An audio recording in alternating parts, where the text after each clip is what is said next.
Awesome. Thanks so much for the introduction, Miles. I am so excited to be the very first one to kick things off. We were just chatting beforehand that how incredible this virtual setting is for a conference, and that we could still be offering some great tidbits of information for all of you, even from the comfort of your home. So today I'm going to be talking about aesthetic ROI. And so whether you are a first-time investor, or you are looking for your very first property, or you have a short-term rental that is underperforming, or you're looking to even add more to your portfolio, I'm hoping to give you some great takeaways and some information that you can take back with you and start applying to your STR, because aesthetics truly do have an ROI, which is incredible. And so just to kind of get things started, I'm going to do a quick intro of who I am, what Summer-Led stands for. And so this is a picture of my business partner and I. And the way that we started Summer-Led was that we created a solution that we couldn't find here in the STR market. And so Bree, she comes from a marketing background as well as an STR investing kind of strategy from the very beginning. And I came from interior design. And so we were great friends, and we were kind of doing our own thing in our career. And we were able to join forces on a few of her very first properties, because she came to me with a very clear and distinct market strategy and realized in order to perform well in these short-term rental markets, we needed to have incredible interior design. And so that is what we did. We came together and we solved this problem that we saw in the space. And so this was the problem, is that short-term rentals are an incredibly lucrative investment, especially in the real estate industry. But beautiful properties were underperforming because they didn't have a very clear market strategy. And so we wanted to tie our interior design to a strategy that actually converted into dollar signs. You know, we wanted to create something specifically for investors where it made sense, you know, for their overall investment and actually had a return. And so our mission when we set out, when we created Summer-Led, was to create memorable guest experiences that were centered on investment. And so with that, we had to create a strategy and a design direction that could be repeated over and over again for all of our investor clients. And so in order to do that, we positioned ourselves as both a creative partner and a strategist. So we could create this kind of marriage between both interior design as well as market research. And so our philosophy is the same today as it was at the very, very beginning of Summer-Led. And what that is that beauty does not necessarily mean that you're going to be making more money. We need to start with that market strategy and market research so design truly can convert and you can see an incredible return on your investment. And so let's just take a step back and take a look at what the industry is looking like today. Because if you have been in the STR industry for a little bit, you have seen the evolution of Airbnbs. Gone are the days of, you know, just throwing up some air mattresses in your living room and letting people just crash there. It has to be a very distinct strategy. So let's actually take a look at some data points to see what this industry is looking like and how it has evolved over the last few years. So this is pretty crazy. The global STR market is expected to double by 2030 and then nearly triple by 2034. So what does that mean? It means that this industry is growing exponentially. You know, we have seen, I will say, just over the last 3 to 5 years, kind of that initial shift into what Airbnb is like today. But as we are seeing going into the future, that it is just becoming more and more and more competitive, because there's going to be a higher demand from clients, but then there's also going to be more and more hosts entering this platform and entering the STR space every single day.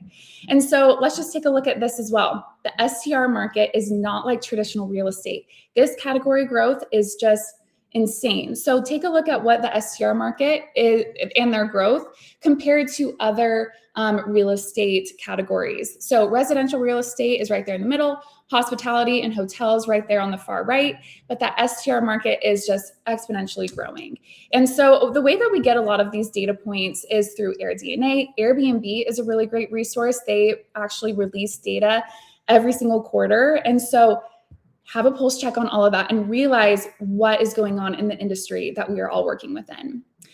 Now we're taking a look at Airbnb as a platform as a whole. We see from their data that there's about a 9 to 14% year over year growth. So looking forward, and that was just from 2024. That was kind of the last full year that we had all this data from. So just taking a look and making some inferences about 2025, that's about a 15% year-over-year growth of what we're seeing right here. And going into 2026, expect about the same trajectory for Airbnb as a platform.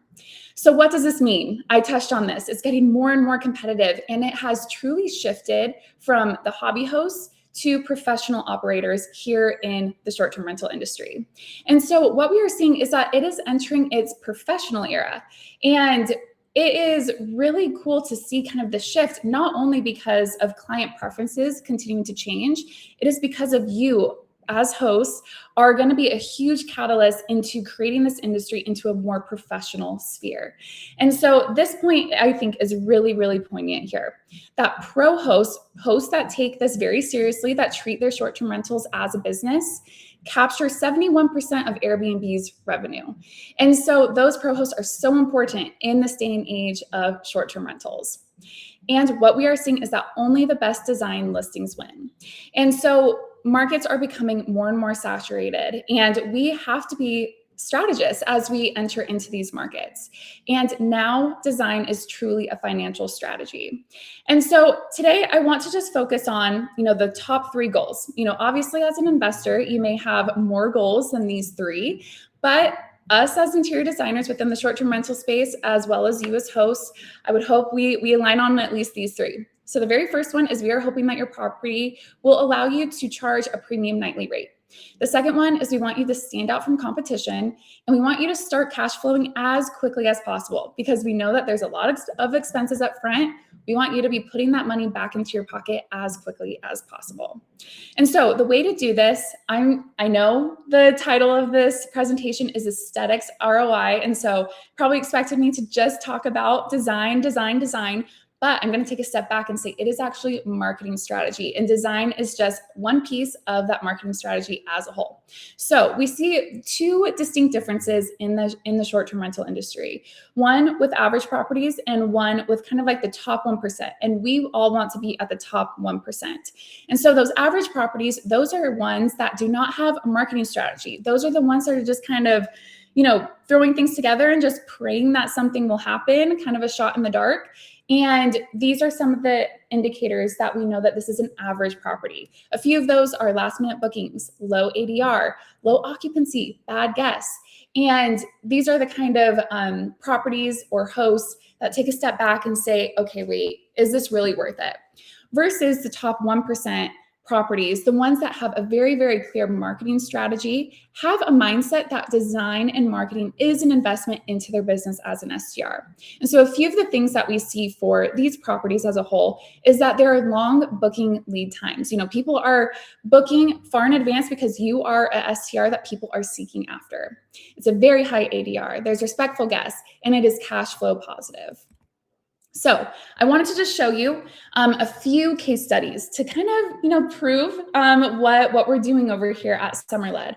So this very first one is in Pigeon Forge, Tennessee. This is a very, very popular short-term rental market. And so I'm going to show you a before and an after. This is a really great example of a case study because this is a redesign. So this was a property that was already functioning as a short-term rental in a very long-standing short-term rental market. And what we did is we were able to look at what their actual numbers were looking like. And these are the actuals before Summerled came in. And then, as you can see, these are the before photos. And so there really isn't a clear target audience. There aren't very cool amenities. There's no property branding or something to really indicate that this is a professionally hosted B&B. There's no really clear photography strategy here. And of course, there's no clear design. And so I'm going to get into a few of these kind of marketing efforts later on, but just kind of wanted to give that as like a starting point here. So this is the before, and this is crazy. So this is just a 1-bedroom cabin, 1 bed, 1 bath cabin. Annual revenue beforehand was about $36K. Average daily rate, $152, 66% occupancy. So we would say this is a very much like an average B&B here in this specific market. So what Summerled did, we came in and we had a very, very clear marketing strategy. So we had a clear target audience. We incorporated really standout design. We had amenities that really stood out. Take a look at that cool dome and like this swinging chair. There are so much more amenities that we added in here. Property branding, or at least incorporating a property identity into this property. And then the photography strategy, you can see that the photos really stand out off the page. So this is what we see with the numbers. And so we went again from that 36K, 152, 66%. We are now looking at 63K, 234 average daily rate, and then 73% occupancy. So take a look at that occupancy. That was only about a 10% increase. But okay, my numbers got a little bit mixed up on those first two, but that's actually about a 75% increase for annual revenue. So that's exactly where you want to be. It doesn't mean that you have more and more nights booked. It actually means that you have better guests per booking. And that leads to a really incredible annual revenue. So again, only thing that changed here was the marketing strategy with intentional interior design. So let's take a look at another case study, because we need to have more than one to be able to prove this point. So this is another one in Scottsdale, Arizona. And so this was a client that is obviously in a very, very competitive market. And so what we took a look, this property wasn't a redesign. This was actually kind of starting from the ground up. So what we did is we started this market research looking at what average 4-bedroom properties look like in Scottsdale, Arizona. So we were able to pull this particular B&B off of AirDNA and took a look at what an average property is doing in this region. So we see about 74K for annual revenue, 343 for average daily rate, and then 60% occupancy. So that is average. Versus a property that Summerled came in and did is we, again, applied the same exact marketing strategy and now see this incredible return on investment on all of these different categories. So we see about 120K in annual revenue, which is about 63% above what average properties are doing. We see that average daily rate jump up almost 80% with the occupancy rate at about a 25% increase. And so you can see with a few of these photos right here on the right that there is a very clear target audience. We have property branding, we have photography, we have experiential design, all the things that really lead to these numbers. And so let's take a look at what the ROI looks like. So I broke it down a little bit further for you so you can actually see what this overall investment really looked like. And so for this property, you can see up here, Summerled without Summerled. So those are the two columns. And what we do and why we do this is because we want to show that with an interior designer, it is an investment. But with anything that is an investment or a good investment is it will have a return. And so interior design and hiring an interior designer will have a return and it will pay off. And so taking a look at just those overall expenses for this case study in Arizona, we can see the down payment, the closing costs, that those things do not change. But taking a look at the design investment, you can see with Summerled, they're going to invest into our services versus if they were going to do it without Summerled, sure, their goal is, okay, we want to be as cheap as possible. We don't want to invest into an interior designer because we can do it ourselves. And so if that is the mentality, just take a look closer at the very bottom with Summerled and without Summerled, with the green and in the red. Without a professional interior designer, we are looking in the red. And so that is just one indicator that we need to be strategic here. We need to be strategic as you are going into your STR, and with professional interior design, it will pay off. So let's take a look at those market strategies that I touched on briefly in those case studies. So the ones that I'm going to be touching on are a clear target audience, experiential design, high impact amenities, property branding, and photography strategy. And so let's just kick it off. I'm going to be touching on each of these 5 things. And like I talked about at the very beginning, these marketing strategies can be applied to wherever you are in your investment journey, whether you are that first-time investor, whether you're looking to redesign, or you're looking to add more to your portfolio, keep these 5 things in mind. So very first one is clear target audience. I always say to all of our clients is I'm going to present something that is not going to be for my personal preference. And I would hope as an investor that you don't let your personal preference get in the way of our design decisions either. Reason being is because we are not designing for me or for you. We are designing for this clear target audience. And so we need to take a step back and do some market research and realize who is going to be the ideal guest that is going to be booking your B&B. And so we need to give them a personality. We need to understand what their needs are. So the very first one is group demographics. We need to understand, okay, first off, who is going to be the one who's going to be booking it? Let's take this family, for example. Most of the time, mom is going to be booking for the family. So we need to understand what is mom going to be looking for this family. Or, other group demographics could be multi-generational families. It could be groups of friends, whether male or female. There's lots of different use cases for these groups. And so we need to decide who is it that's going to be booking your B&B. Okay, the booking priorities. You need to also understand, okay, what are their goals? What are they going to be doing here at the property? Why are they coming to this region in this location? Is it to be spending more time with family? Is there a common attraction that is nearby? And what is it that they're going to be doing? So really put yourself in their shoes. Understand why they are coming and how you can help them reach and exceed the goals with your short-term rental. If you don't understand who you're designing for, you're designing for everybody, and that will lead to just kind of a diluted kind of strategy and target. We want to know what our target is so we can just go full force into that. So clear target audience. This is a great example of a property that had a very, very clear target audience.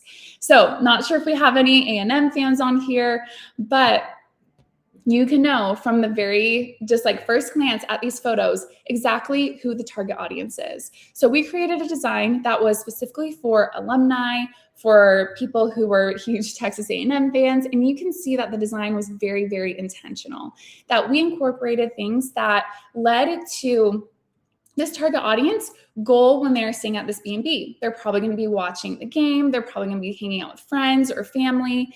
And how can we create a design that adds to the experience? It's not just a place to sleep.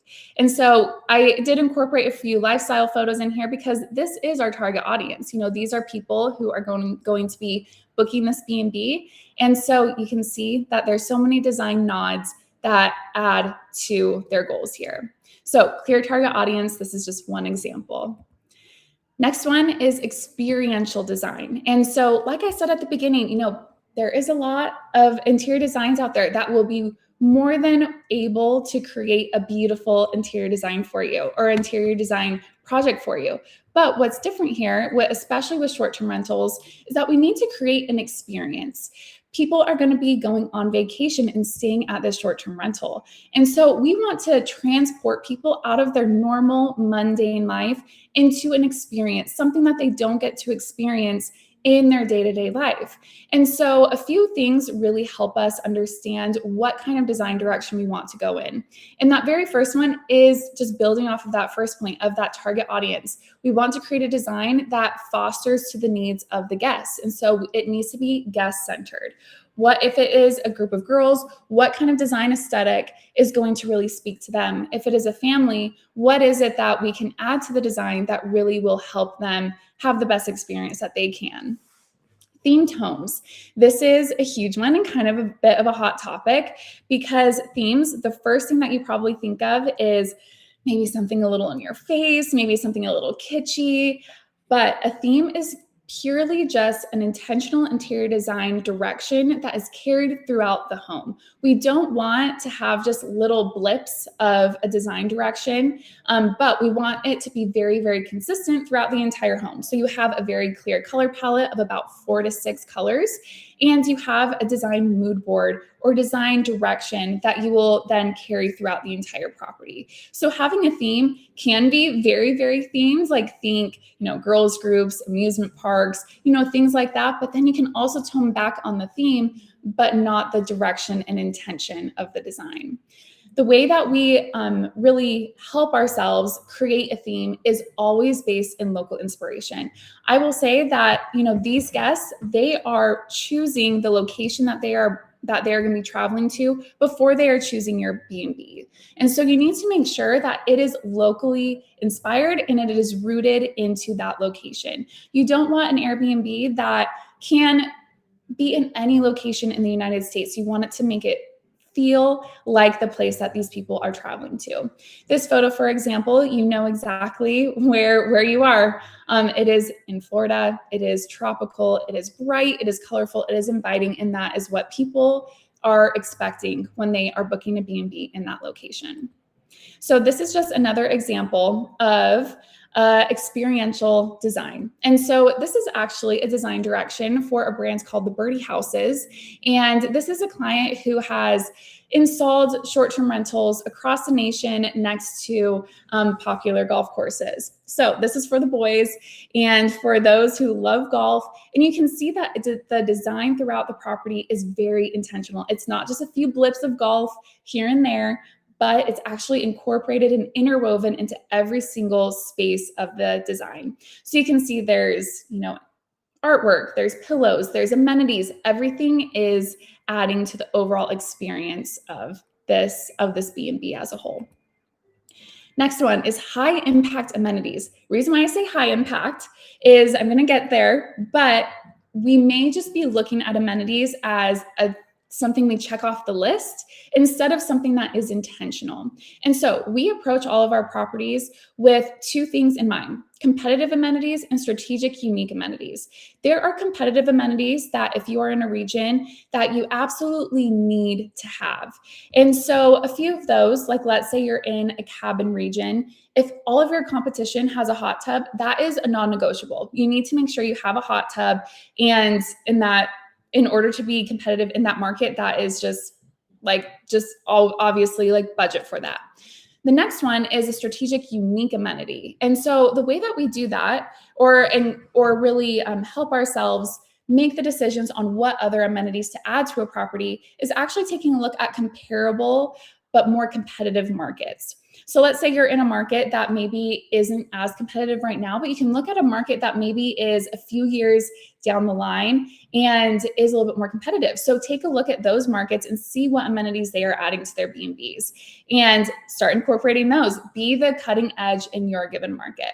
Then we also do some target audience research. So you understand your target audience and you understand, okay, what would they love? What kind of amenity do we want to add and incorporate into this design?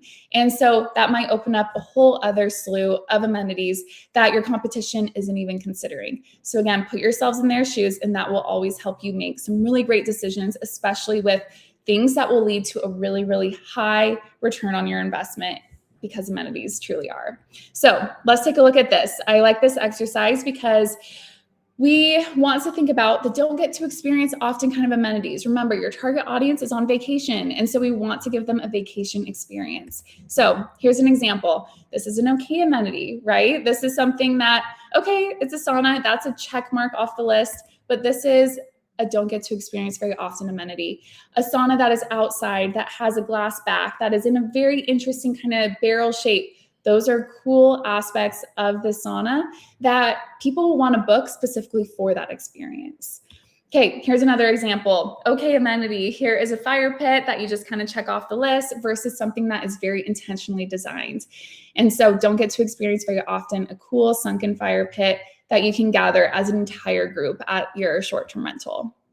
Okay, amenity. Here's just a really basic backdrop for a karaoke space versus something that is a completely converted garage with a stage, with microphones, neon signs, disco balls, a bar, and a lounge. We really added and designed to the needs of what this target audience would be looking for and added even more to it.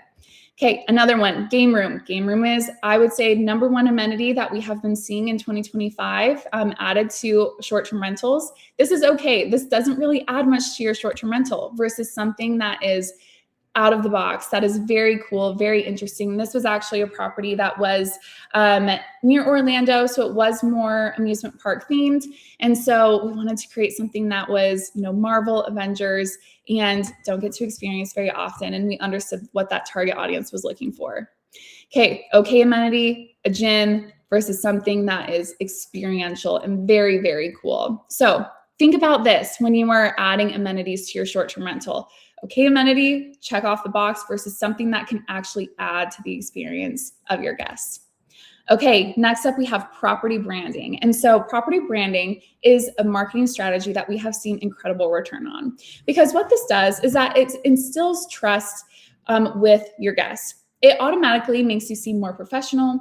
It feels like you have put more time and effort into the brand and your business than your competitors. And so this is just something that is so easy to incorporate because it also creates awareness. And so if your goal as an investor is to have more direct bookings, then create a property brand and a personality for your B&B. So people will go home and think, like this one, for example, I stayed at the Dolce Vita. This was an incredible stay. I'm going to tell all my friends and family, and then they could probably find you on socials, on direct bookings, even if they found you through Vrbo or through Airbnb from the get-go.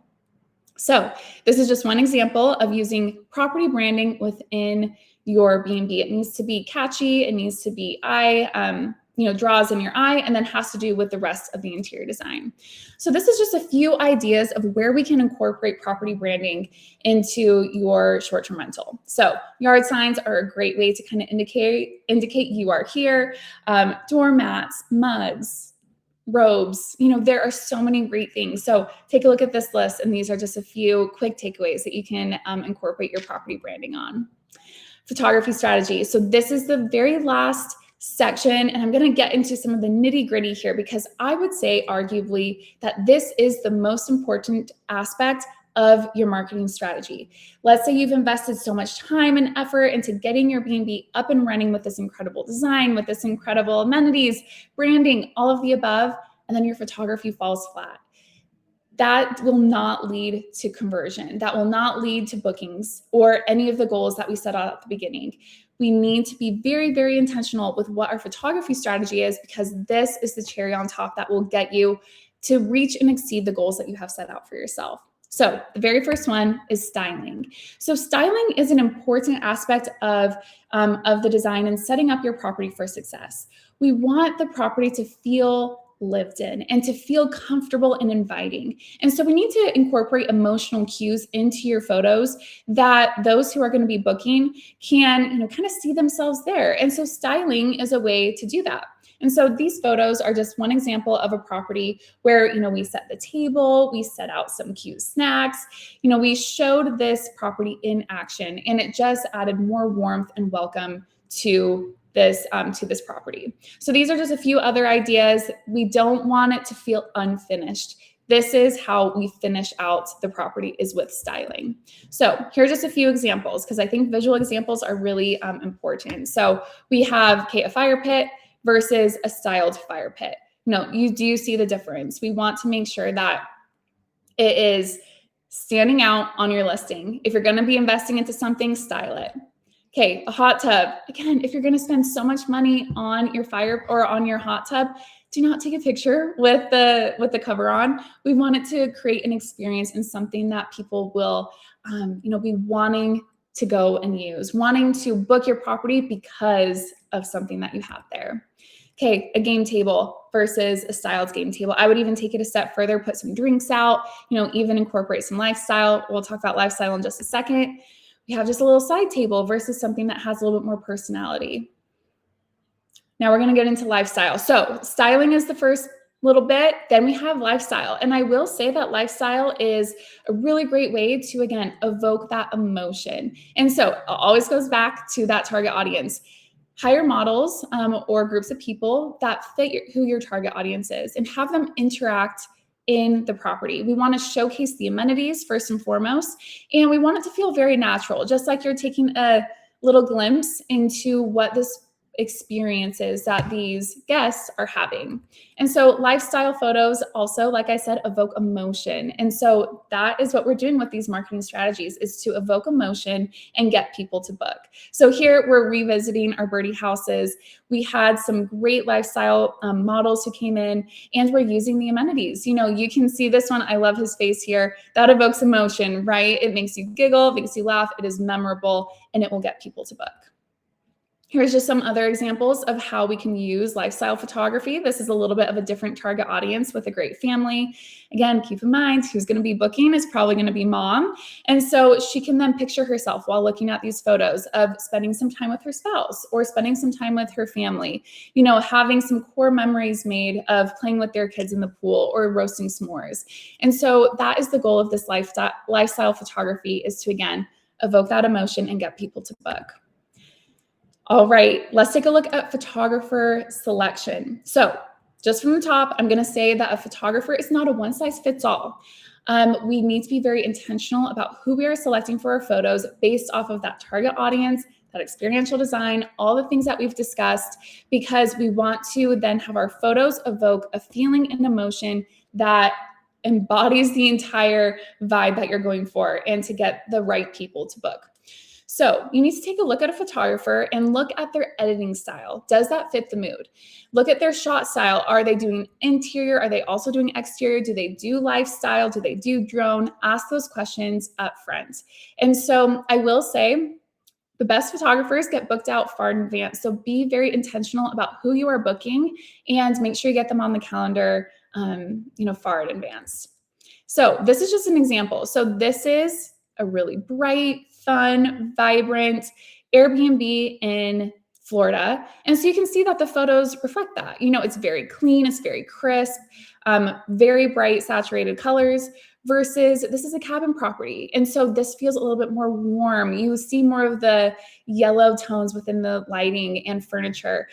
You can see that this is not the same photographer, but it evokes the feeling that this B&B is trying to emit. So this versus that. And that is why it's so important to select the correct photographer based off of your property.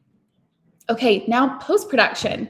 This is something that I want you to all keep in mind, is ask your photographer upfront if they will do post-production edits. And so I'm going to show you a few different examples of what post-production can really do for photos, but these are some things that I want you to keep in mind. We want to enhance the photos, especially for those hero shots. And we want it to really stand out and make sure that it is telling the story of your short-term rental. So can they edit a sky in? Can they add fire into the fire pit? Usually fire pits, even if you turn them on and take a photo, you can't see it super well. So that's actually a post-production edit. Edit TV and theater screens to have either your property branding or a TV or a movie on the screen. Remove cords, refine details. That post edit is so, so, so important. You don't want just raw photos. You definitely want your photographer to take it to the next level and have these photos stand out. So here are a few examples. This is the before of an image, and this is the after. So obviously this one has this bright, beautiful sky. It stands out a lot more, and this is for sure a hero shot. It shows, this great rooftop amenity that will speak to the target audience. This is another example of having the property branding there on the TV screen, because again, if you can get direct bookings, that is the way that we want to go. So create, intentional spaces for that brand, and then putting on a movie out there. So again, creates like an incredible mood here for this outdoor theater and amenity. So with that, those are the 5 marketing strategies that I hope that you were able to take away something that can apply to your short-term rental. I'm going to leave this up. We have about 10 minutes that I left for questions, and you can go ahead and scan this QR code. It will take you to a landing page for a free consultation. What you can expect on that free consultation is a full investment underwriting. So if you are redesigning your property, we will do a full investment analysis and just walk you through the process if you're a first-time investor, whatever it is, and we'll walk you through all the steps for a market strategy-led design. So with that, let's jump into some questions. Great. And I told you our audience is chatty, but we've only got a couple of questions so far. And looks like a few more are coming in now. Okay. Let me bring the first question on stage. So Wade asked, will Airbnb ban you for the Dolce Vita branding on the wall? So any issues there with kind of having your branding in photos? Yeah, no, we haven't seen any bans from having like your own property branding. We actually have seen a really great trend with using property branding and even in your hero photos. And so again, it just kind of evokes that emotion for your guests, and we haven't seen any sort of ban. I will say, just be cautious of, creating, a brand associated with your B&B that you're not, taking copyright like phrases or anything like that. What we do, we actually have a property branding service offering with SummerLed. And so what we'll do is we'll look at, okay, is this Instagram handle available? Is this website available? And so usually that's like a pretty good green light to indicate that that's one that you can pursue. And I will say it is very regional. So if there's like another Dolce Vita in like Austin, Texas, and you're located in Nashville, you just do the research, and we haven't seen any issue there. But great question. Nice, awesome. Okay, couple more questions coming in. Any recommendations on how to find quality photographers and event models? Yeah, such a great question. So I will say that photographers, we have found most of our photographers through this incredible network of the short-term rental industry. If you find a great photographer, usually people are more than willing to share, okay, this is who I use. And so if you're in a region, feel free to reach out to me, even individually. I'm happy to give you some referrals. We have worked in all 50 states and in every kind of market. And so happy to give referrals there. But, Facebook groups, Instagram, all the things, like we've been able to find some of our best photographers just through word of mouth. Same with models. There are different platforms for models. Just to kind of find talent and things like that. We've also worked with other, just like more localized, like modeling agencies, and they usually give us kind of like some good leads to find some great people. So usually there's some great people locally. I would suggest photographers and models specifically to look local first. And if you can't find your needs there, then to maybe expand your budget a little bit to get the appropriate people in. Nice, that makes sense. Okay, Andy had a good question about shooting in different seasons. Is there a strategy to when you're doing your photography, basically winter versus summer? Yes. And does that depend on location as well? Yeah, definitely. So I will say, sometimes we just got to get the photos up, and maybe you are in a location where it's winter, it's all dead around. I would say the most important thing is to just shoot once you are done with the property and get the listing up right away. Once the seasons change, I would put into your budget, to actually go out and reshoot. Especially for the exterior. Interior, obviously, it doesn't matter as much for whatever time of year, but I would say those exterior shots are super important. So if you are in Vail, for example, but you had it all up and running, let's say in July, I would say get a photographer out there like in January and make sure that you're getting those snowy pictures that people are actually looking for that overall experience. So really depends regionally. I would say first and foremost, get it up. You want to start making cash. But again, be strategic with, taking photos like in at least 2 seasons and then switching that out in your listing appropriately, depending on what time of year we're in. Nice, that makes sense. Okay, we can maybe squeeze in 1 or 2 more questions. So Maribel said, what are the top 3 amenities with the highest ROIs? This might be a tough one to put you on the spot. Oh, such a good one. Okay. I will say it really depends on what market you're in.